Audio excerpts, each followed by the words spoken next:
Dans cette Afrique, la nature a fait de mon pays le dépositaire de 47% des forêts du continent, lui conférant une responsabilité majeure face aux enjeux de survie de notre planète. J'ai déjà eu à le rappeler à plusieurs reprises. Il est impérieux et urgent de mettre à la disposition de notre continent de nouvelles sources d'énergie et de nouveaux modes de production compatibles avec la préservation de l'environnement et l'affirmation de notre droit inaliénable au développement. Nous sommes résolument engagés dans la protection de nos forêts. Cependant, la préservation de notre patrimoine naturel ne peut se faire au détriment de notre développement. Il est incompréhensible que les forêts du bassin du Congo, qui sont les mieux conservées au monde, ne captent que 1% des financements disponibles. Il est impératif que toute l'architecture financière internationale, en ce compris le Fonds monétaire international dans son rôle catalytique en matière de financement du développement, intègre davantage la donne environnementale dans son analyse des critères et des défis macroéconomiques liés à ces interventions dans les différents pays.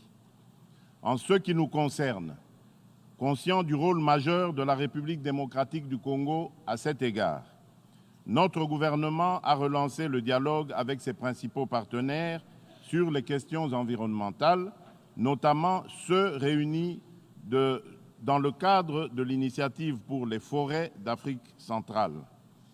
Répondant à l'appel du secrétaire général des Nations unies, notre gouvernement s'est engagé, par ma personne, à accroître le niveau de ses engagements au titre de sa contribution déterminée nationale et à maintenir une collaboration étroite entre pays de la sous-région afin de parler d'une seule voix pour toutes les grandes questions en rapport avec la protection des forêts. Mon gouvernement a fait de la production d'énergie propre et renouvelable la première de ses priorités économiques pour le quinquennat.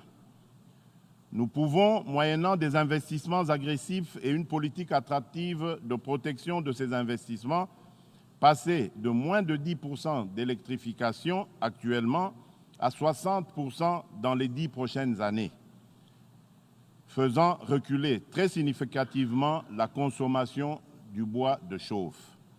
Aussi, dans le cadre de la réalisation de notre mix énergétique, pour renforcer la lutte contre la déforestation, mon gouvernement encourage le développement de l'utilisation du gaz domestique dans les zones urbaines, périurbaines et rurales.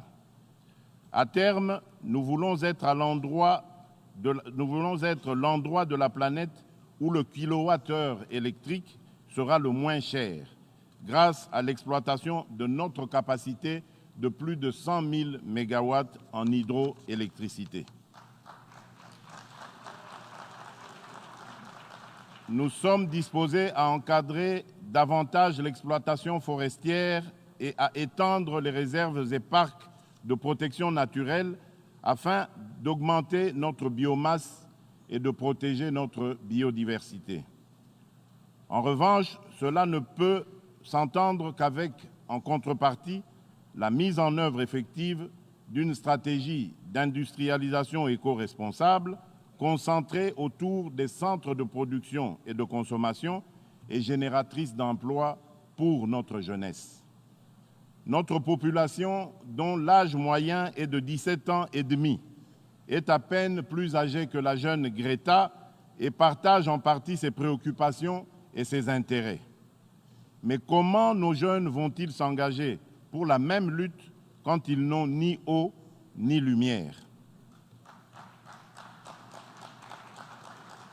J'ai également décidé de sortir progressivement mon pays d'un système agricole archaïque à faible productivité et destructeur de notre patrimoine forestier. À cet effet, nous allons promouvoir une agroforesterie qui maximise notre avantage comparatif pour certaines cultures en privilégiant les zones de savane. J'entends faire de la question environnementale une préoccupation omniprésente et transversale qui touche l'ensemble de nos politiques, stratégies, programmes et projets de développement. Monsieur le Président, au moment où je m'adresse au monde du haut de cette tribune pour la première fois, je me dois de rappeler la relation particulière que notre organisation entretient avec mon pays. Tout d'abord, cette relation suscite en moi un sentiment de reconnaissance.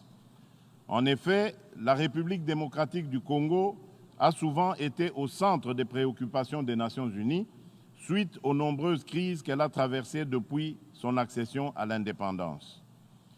Depuis le décès tragique du secrétaire général Dag Hammarskjöld, en passant par les nombreux casques bleus tombés au combat, jusqu'à plus récemment l'odieux assassinat des experts onusiens Zaïda Catalan et Michael Sharp, l'Organisation des Nations Unies, plus que toute autre organisation internationale, a vécu dans sa chair les réalités que vivent de millions de mes compatriotes.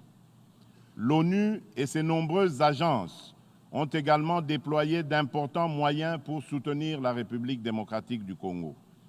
Je tiens donc à vous réitérer la gratitude du peuple congolais qui n'oubliera jamais le soutien de notre organisation.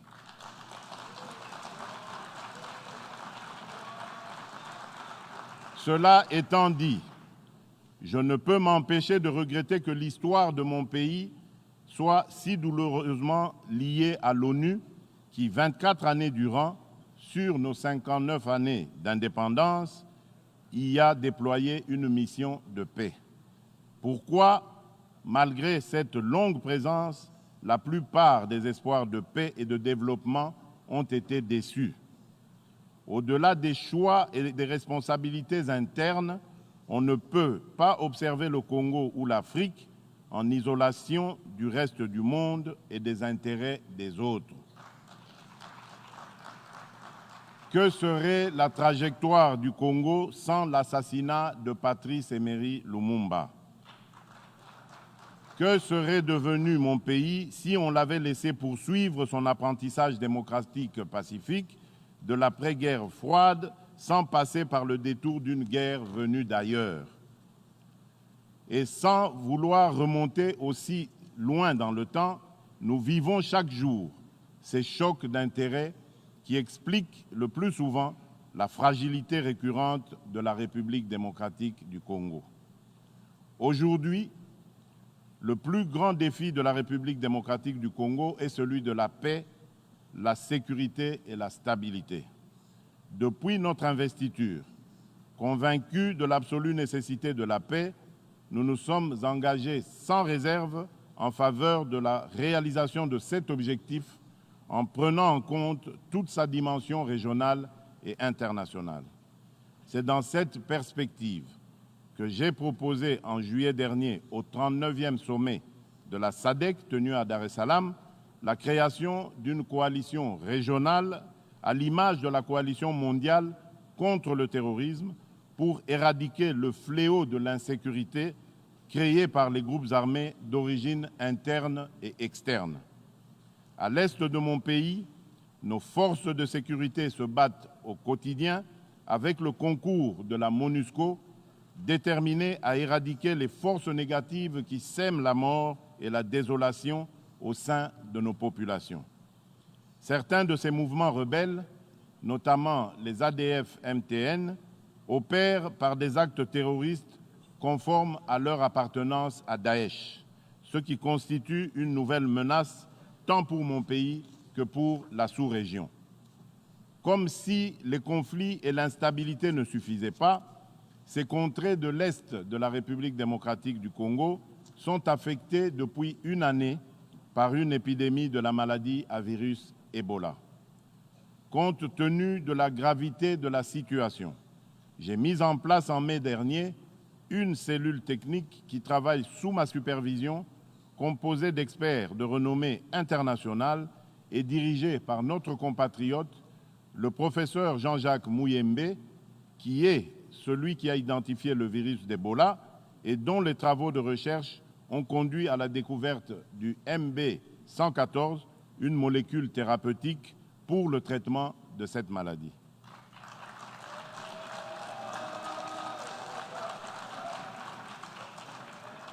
La nouvelle stratégie de riposte commence à produire ses effets, notamment dans la ville de Goma, qui est aujourd'hui à l'abri du virus. Même si beaucoup a été fait, l'épidémie n'est pas encore éradiquée. La stratégie sera renforcée par l'introduction de 5 nouveaux médicaments approuvés, en plus du vaccin contre la maladie à virus Ebola, qui permettront de se débarrasser complètement de ce fléau.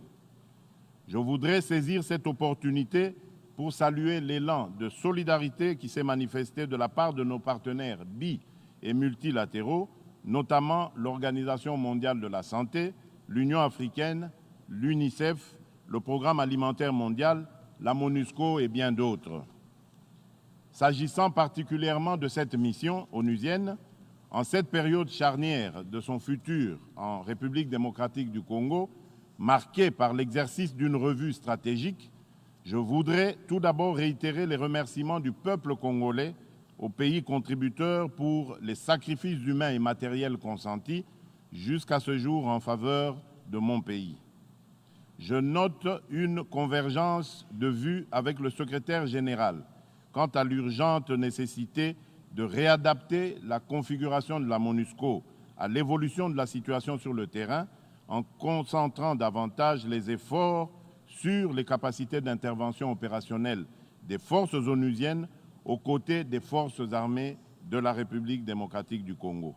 En d'autres termes, la République démocratique du Congo a encore besoin de la MONUSCO, mais d'une MONUSCO non pléthorique, bien équipée, forte et dotée d'un mandat adapté à l'image de la brigade d'intervention rapide qui avait jadis aidé à mettre en déroute le mouvement rebelle des M23.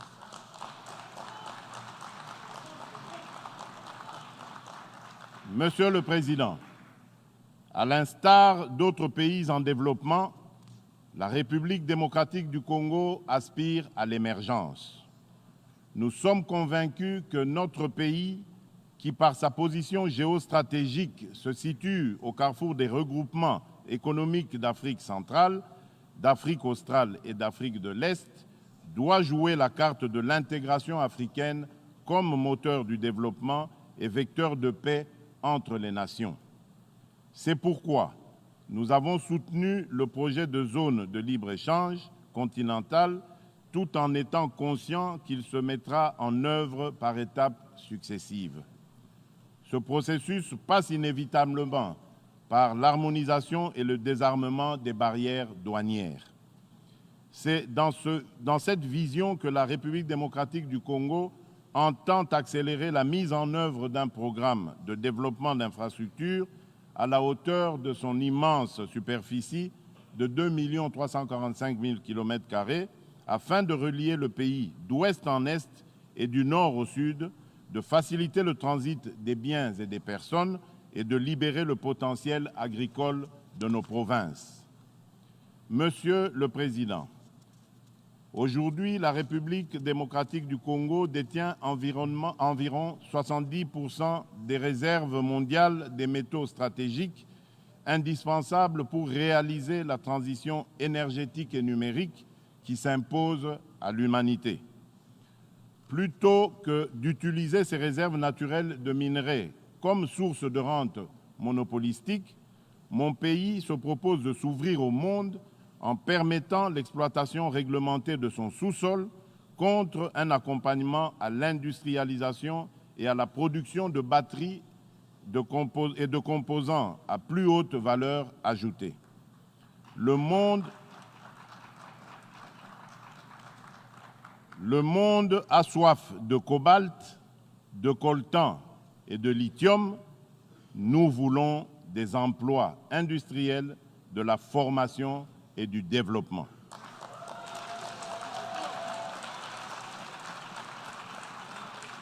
Enfin, la République démocratique du Congo dispose de 53% des réserves en eau douce de l'Afrique et une gestion durable de ce potentiel permettra un jour d'étancher la soif d'un quart des habitants de la planète.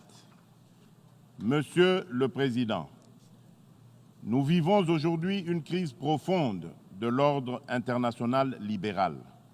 La loi du plus fort ne fera que renforcer les frustrations et les violences. À titre d'illustration, les récentes attaques contre des installations pétrolières en Arabie saoudite font craindre le risque d'un embrasement autour du détroit d'Ormuz qui paralyserait l'économie mondiale. Nous avons le devoir de dénoncer toute forme de réaction violente aux problèmes politiques qui peuvent se régler dans le dialogue et la concertation. Sommes-nous disposés à définir un nouvel ordre mondial au sein duquel l'Afrique et la République démocratique du Congo joueront le rôle que leur confèrent les mutations enregistrées? Je crois qu'une nouvelle voie est possible, sans doute la plus difficile, sans doute la plus complexe, la plus exigeante, qui nous impose de sortir des sentiers battus.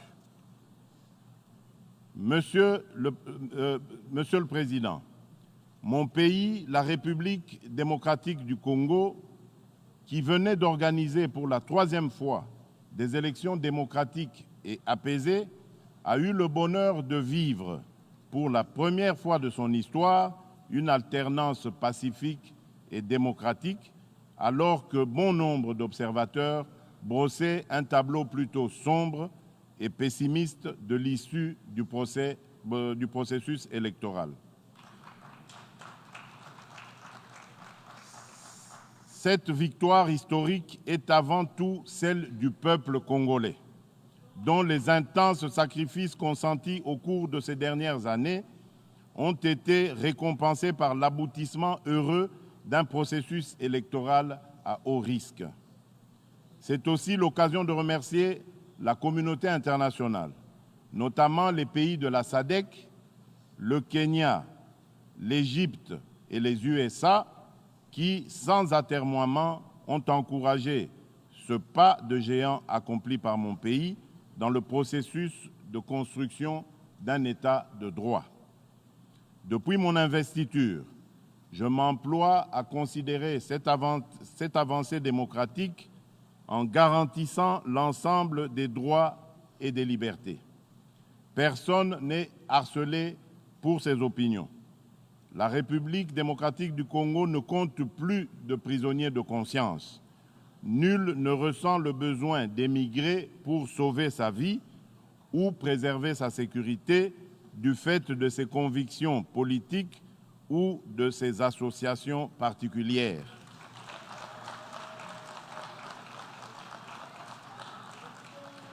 S'agissant de la prise en compte du genre, même si nous ne sommes pas encore parvenus à la parité intégrale, je suis heureux de constater les progrès accomplis en République démocratique du Congo en la matière dans tous les secteurs.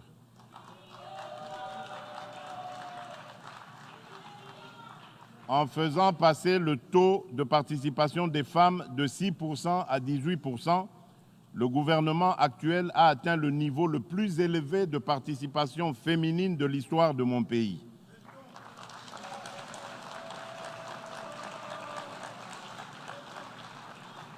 J'ai fait de l'approche genre l'un de mes engagements politiques prioritaires. Monsieur le Président, au niveau de la région, j'ai développé une intense activité diplomatique en vue de réaffirmer l'engagement continu de mon pays pour des relations de bon voisinage et en faveur d'une coexistence pacifique dans le respect de l'intégrité territoriale et de la souveraineté des autres nations. Dans ce sens, nous devons, nous, leaders africains, doter notre continent d'une voie consensuelle et harmonieuse fondée sur une politique véritablement africaine. Qu'il me soit permis d'exprimer ma profonde préoccupation sur ce qui se passe en mer Méditerranée où plusieurs personnes candidates à l'émigration meurent chaque jour dans des conditions inhumaines. Les vagues de réfugiés et les images bouleversantes que nous vivons ces dernières années sur les côtes européennes doivent interpeller nos consciences de dirigeants. Depuis le début de l'année 2015, plus de 500 000 migrants ont tenté de rejoindre l'Europe par la Méditerranée et plus de 5 000 d'entre eux ont péri durant la traversée. La gravité de ce désastre exige de nous des solutions urgentes et efficaces.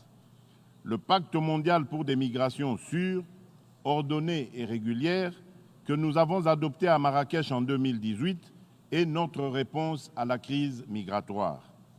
Nous avons le devoir d'élaborer dans les meilleurs délais des initiatives nationales ambitieuses en vue de sa mise en œuvre.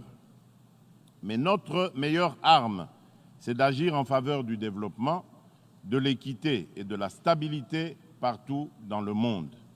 Je saisis par ailleurs cette opportunité pour revendiquer du haut de cette tribune la levée intégrale des sanctions qui touchent encore la République du Zimbabwe, et ce depuis 2002.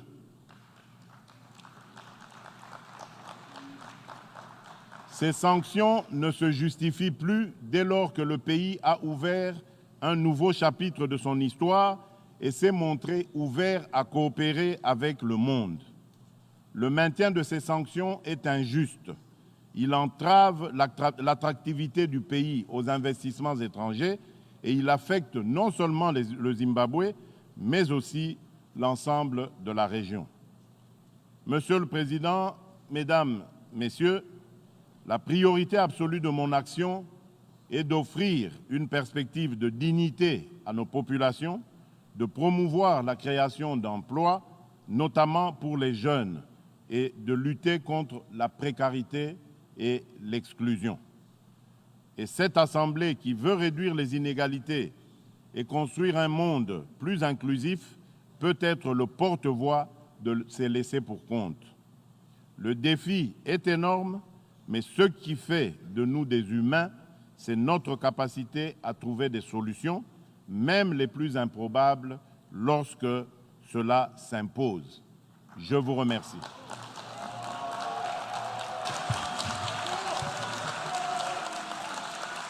En nombre de la Asamblea General, deseo dar las gracias a la excelentísima. Au nom de l'Assemblée générale, je remercie son Excellence Félix Antoine Tshilombo Tshisekedi pour son allocution. Je prie les délégations de rester à leur place pendant que nous prenons congé du représentant.